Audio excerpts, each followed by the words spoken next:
I have a few racists that have called me polarizing, but I'm okay with being polarizing and letting racists fall to the wayside. That's a quote from James Gunn.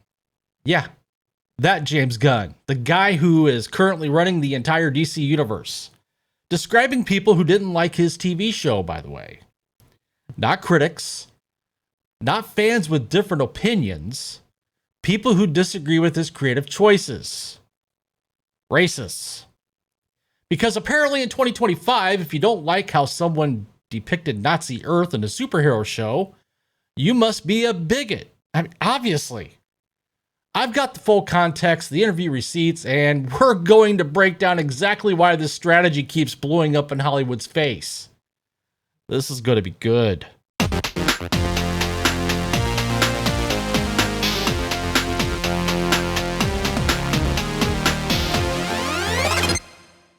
What's up, everyone? Welcome back to the channel, and if you're new here, go ahead and hit that subscribe button because we talk about all the Hollywood nonsense you're thinking but aren't supposed to say out loud.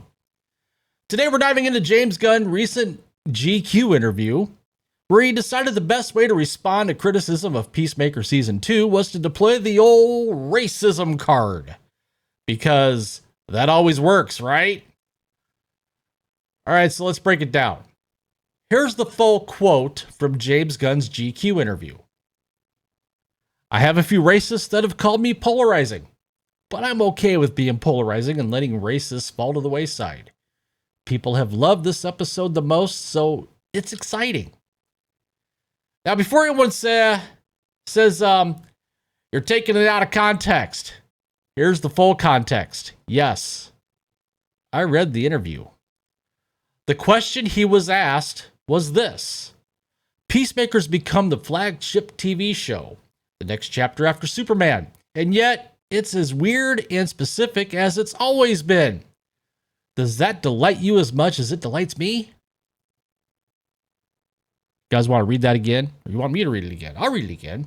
Peacemaker's become the flagship TV show, the next chapter after Superman, and yet it's as weird and specific as it's always been.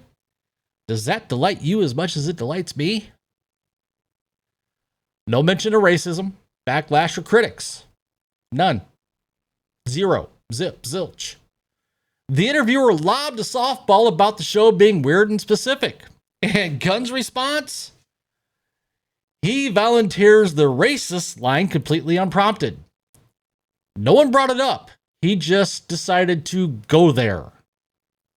It's like showing up to Thanksgiving and immediately announcing, I'm not drunk and I didn't steal anything, when nobody accused you of either. Sus, bro. So what's everyone supposedly racist about? Earth X. Yeah, Earth X. See, in Peacemaker Season 2, the alternate Earth where Peacemaker keeps escaping to, the one where his dad and brother are alive and everything seems perfect, is actually Earth X, the Nazi world where Hitler won. Earth X, it is a legit DC concept. The Arrowverse did Crisis on Earth X, and no one called it problematic. Why? Well, because they actually showed the horrors, the camps, the oppression, the genuine evil of fascism. It was clearly unmistakably bad. Gunn's version? It looks like a utopia, happy, peaceful, tidy, presented like a nice place to live. The only clues are the absence of minorities and a few background Hitler portraits that Peacemaker somehow doesn't notice. Then the show drops this line. I'm not so sure the Nazi world is as different from our own world as we wish it was. Does anyone honestly think modern America is comparable to Nazi Germany? We have free speech, elections, equal rights under the law, and one of the most diverse societies in history. But sure, it's basically the Third Reich. This isn't just about one show. It's Hollywood's playbook, used every single time.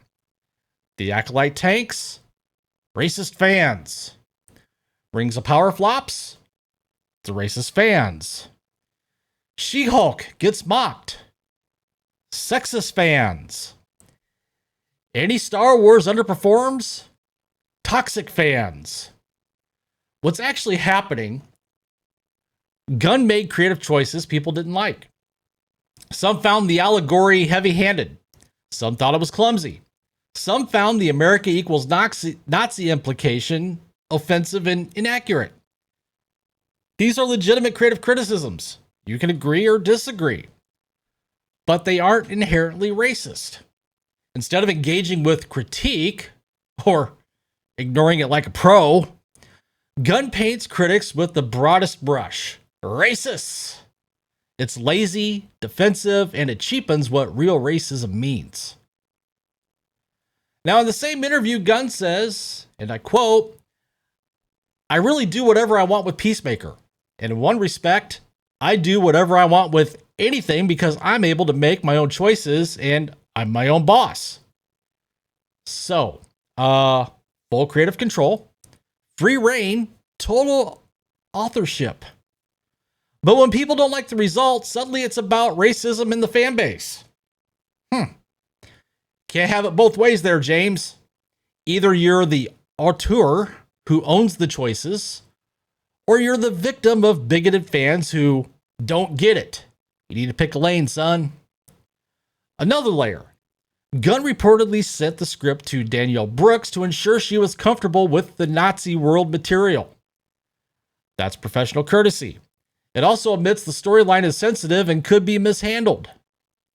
If you were concerned enough to check with your lead, maybe others' concerns aren't automatically racist. Maybe they're reading the same red flags. Here's the real issue in all this. James Gunn runs the entire DCU. Every movie, every show, every creative decision flows through him. That's massive responsibility.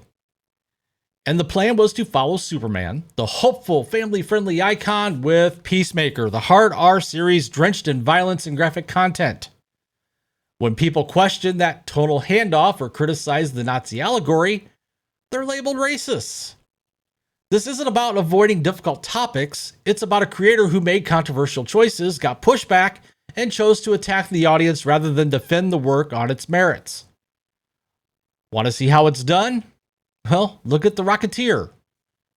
Nazis as villains, America unites to fight them, patriotic and unifying.